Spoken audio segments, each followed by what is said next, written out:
Welcome to the Slop Farm. Enjoy the video. You start by confirming card compatibility. Micro SD, SDHC, or SDXC matters because capacity and file systems differ. Once done, back up any important files since formatting may be required and will erase data. Make sure the device is powered off to avoid electrical damage. Insert the card in the correct orientation and push until it clicks, which ensures physical contact. After insertion, power the device on so the system can detect the new storage and proceed to initialize it. You now initialize the card so the device can use it. Open Storage Settings or a file manager to locate the newly inserted card. Then choose an appropriate file system.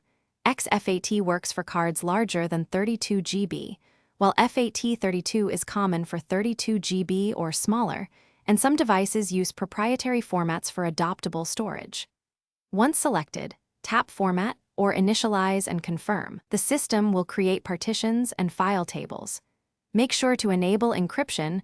You finish by verifying that the card is mounted and reporting correct capacity and speed in storage info. Perform a quick copy to test read/write. If the card isn't detected, power down, reseat it, try a different slot or adapter, and if needed, test on a PC to isolate device versus card issues.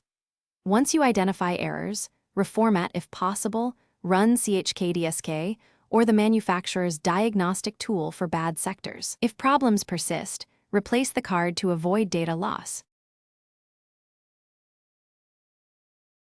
Thanks for watching. Consider subscribing if we helped you today.